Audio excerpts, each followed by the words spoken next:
Hello everyone, welcome to my YouTube channel. इस video में हम टेक्योमेट्री के बारे में डिस्कस करेंगे। स्टार्ट करते हैं। फर्स्टली, टेक्योमेट्री क्या होता है?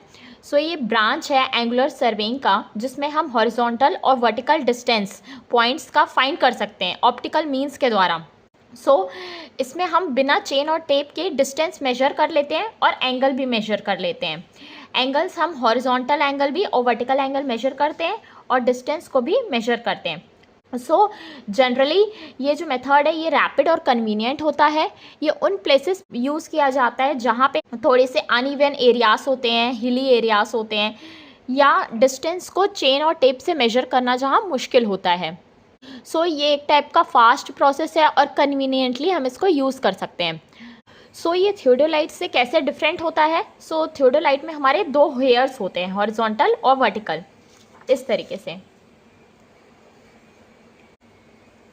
ये हमारा हो गया वर्टिकल हेयर और हॉरिजॉन्टल हेयर। वर्टिकल हेयर किस लिए यूज़ किया जाता है? ताकि हम ये देख सकें कि staff is held vertical.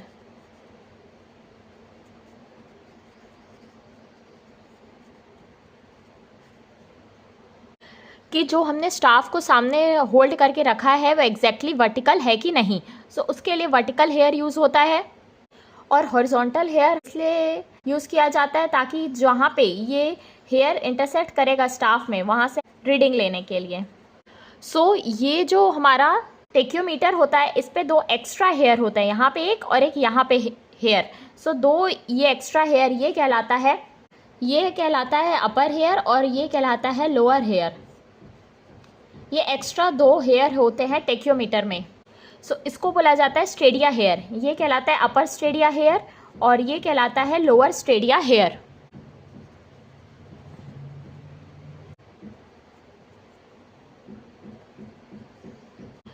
Tacheometer क्या होता है? बेसिकली एक टाइप का थियोडोलाइट होता है जिसमें स्टेडिया हेयर प्रोवाइड किए होते हैं।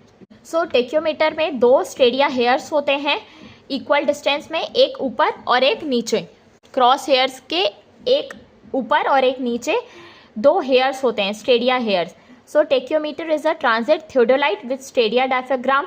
The stadia diaphragm consist of two stadia hairs. ये स्टेडिया हेयर्स होते हैं इक्वल डिस्टेंस में क्रॉस हेयर्स के, एक ऊपर एक नीचे, हॉरिजॉन्टल हेयर के एक ऊपर एक नीचे। ये अपर और लोअर स्टेडिया हेयर के बीच का जो डिस्टेंस है वो कहलाता है स्टेडिया इंटरवल।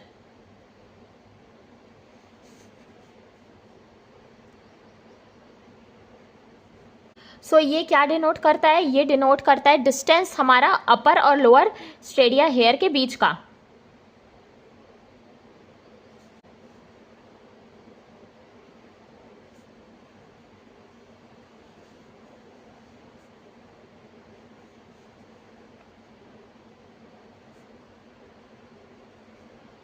अब हम टेक्योमीटर के पास अगर स्टाफ में कोई रीडिंग लेंगे तो हमारे पास 3 हॉरिजॉन्टल हेयर हैं, तो 3 रीडिंग्स आएंगी। ये 3 हॉरिजॉन्टल हेयर हमारे स्टाफ पे 3 अलग अलग जगह इंटरसेक्ट कर रहे होंगे। ये हमारी 3 रीडिंग्स आएंगी। मान लेते हैं ये रीडिंग S1 है, ये रीडिंग S2 है, ये रीडिंग S3 है। S1 माइनस S3 मतलब ये जो टोटल डिस्टेंस है ये कहलाता है staff interval. S1 minus S3, this is staff interval.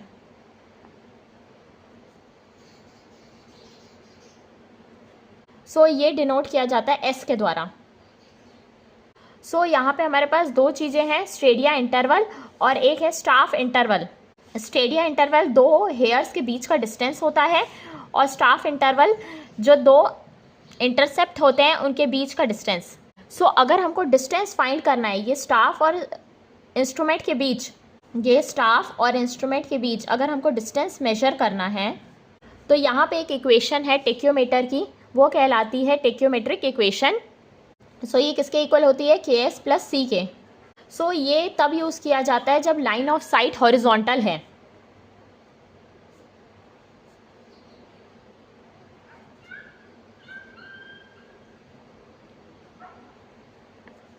यहाँ पे D क्या है? Distance between instrument and staff.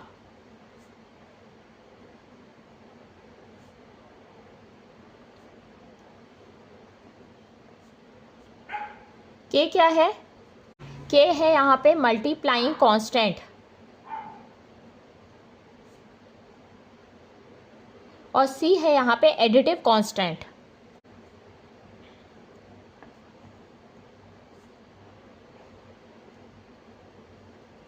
यहाँ पे एस है स्टाफ इंटरसेप्ट।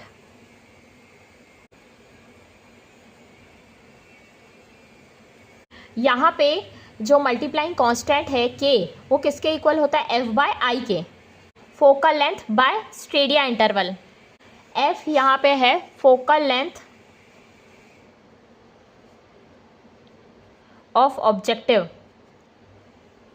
ये थियोडोलाइट में आगे पे यहाँ पे जो लगा रहता है ऑब्जेक्टिव होता है, यहाँ पे जो प्लेस होता है वो आई पीस होता है। सो इसकी फोकल लेंथ क्या है ऑब्जेक्टिव की? वो है ये एफ, और आई यहाँ पे है स्टेडिया इंटरवल, और यहाँ पे मल्टीप्लाइंग कांस्टेंट सी जो है वो किसके इक्वल होता है? एफ प्लस डी के। यहाँ पे जो एफ जो है वो फोकल लेंथ है ऑब्जेक्टिव की, और डी जो है वो डिस्टेंस होता है। ये इंस्ट्रूमेंट की जो वर्टिकल एक्सिस है और ये ऑब्जेक्टिव है, इनके बीच का जो डिस्टेंस है ये कहलाता है स्मॉल डी। सो यहाँ पे D is equals to distance between vertical axis, instrument की vertical axis and centre of objective lens.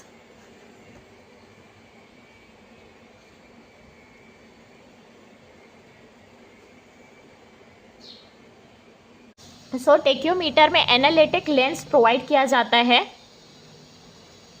Objective और आईपीस के बीच में।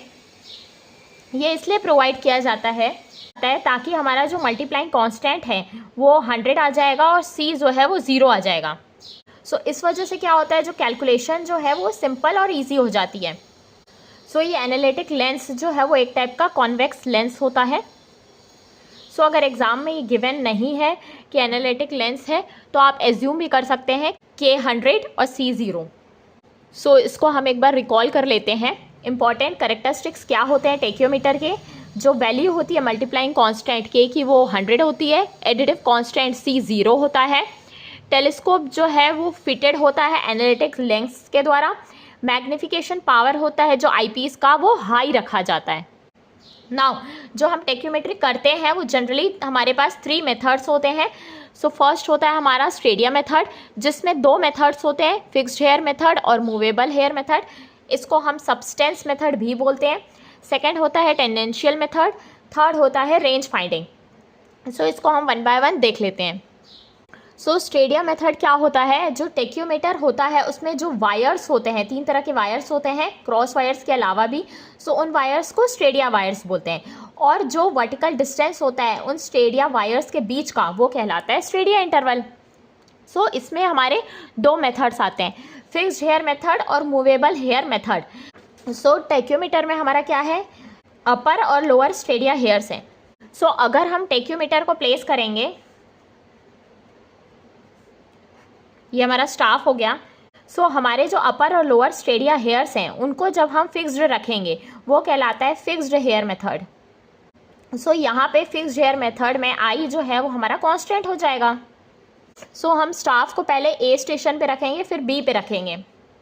सो यहाँ पे हमने स्टेडिया हेयर को फिक्स रखा है, राइट। सो ये आपका स्टेडिया हेयर हो गया, ये फिक्स है। तो जो हमारी रीडिंग्स आएंगी इस तरीके से, वो क्या आएंगी? जो हमारी इंटरसेप्ट की रीडिंग आएगी, स्टाफ इंटरसेप्ट की S1, S2 वो अलग अलग आएंगी, क्योंकि यहाँ पे स्टेडिया हेयर हमारे फिक्स्ड हैं। सो जो स्टाफ इंटरसेप्ट S है वो यहाँ पे वेरी करेगा फिक्स्ड हेयर मेथड में।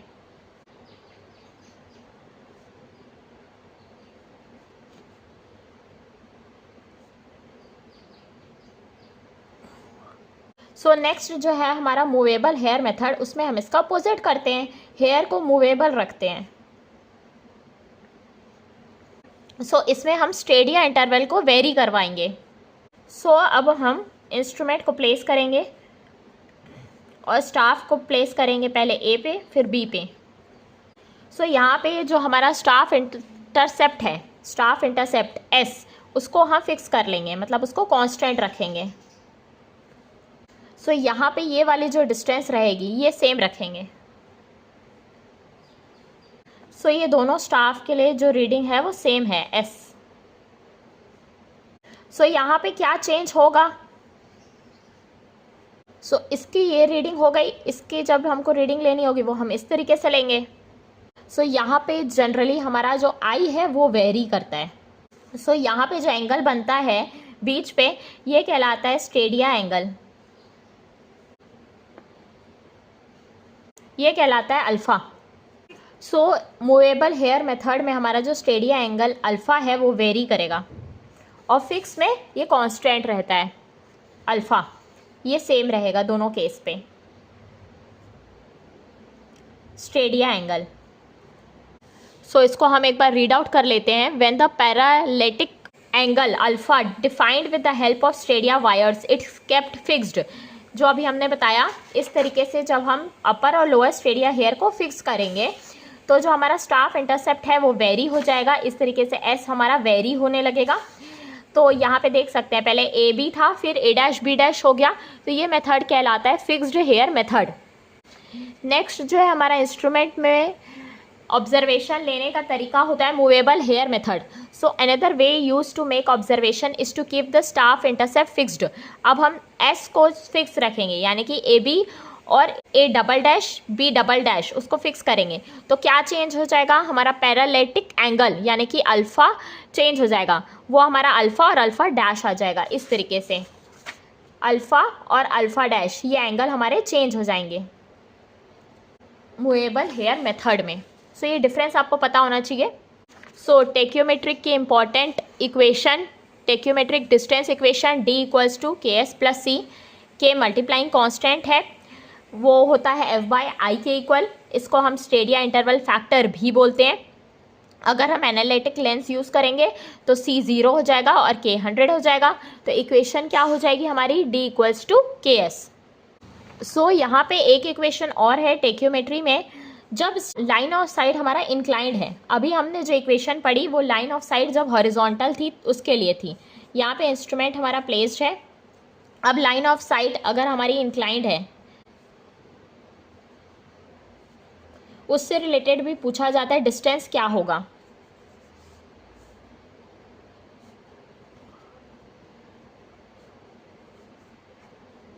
ये लाइन ऑफ साइट इंक्लाइंड है, ये एंगल फॉर्म हो रहा है थीटा। ये स्टाफ इंटरसेप्ट एस है। सो डी क्या है? Distance between staff and instrument.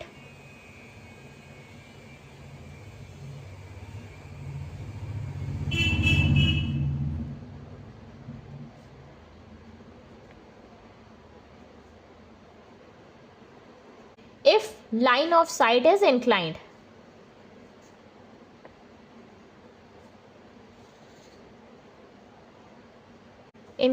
upward and staff is held vertical, staff सीधा रखा गया है।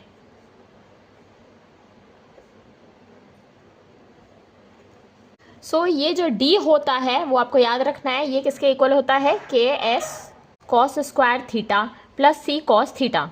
सो ये आपको याद रखना है, ये न्यूमेरिकल में पूछा जाता है कई बार। सो इस टॉपिक से रिलेटेड हम कुछ इंपॉर्टेंट क्वेश्चंस देख लेते हैं। So first question, the additive constant of a theodolite is.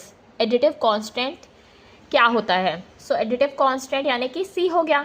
So C किसके इक्वल होता है? F प्लस D के। सो C is the correct answer. Next question, calculate the distance between instrument and staff. Readings are 1.56 meter, 2.05 meter and 2.56 meter. The multiplying constant is 100 and additive constant is 10. हमको distance पूछा है instrument और staff के बीच का।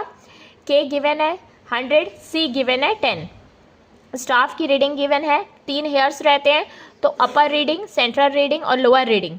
सो हमारा जो S होता है वो हायर माइनस लोअर होता है। सो 2.56 माइनस 1.56 होगा।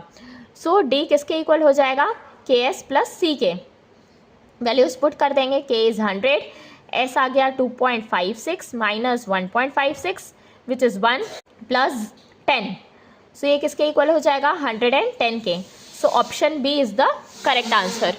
Next question, stadia interval factor is, so Stadia interval factor क्या होता है, k होता है. सो k किसके इक्वल होता है, f/i के. सो k is the ratio of focal length of the objective to stadia interval. So B is the correct answer. So stadia interval factor यानी कि multiplying constant को ही k बोला जाता है. Next question, calculate the horizontal distance between the staff and instrument. If staff readings are 1.4 and 2.9 meter, which corresponds to lower and upper horizontal lines of crosshair. The lens of telescope of tachyometer is of analytic lens. Analytic lens है मतलब क्या हो गया, k 100 हो गया और c 0 हो गया. So d किसके इक्वल हो जाएगा, k s के. सो वैल्यूज पुट कर देंगे, k इज़ 100, s यानी कि upper minus lower. So 2.9 minus 1.4 which is 1.5. So 100 into 1.5 is 150. So option C is the correct answer. So अगर आपको ये वीडियो पसंद आया तो वीडियो को लाइक करें और अगर मेरे चैनल में नए हैं तो चैनल को सब्सक्राइब करें. Thank you.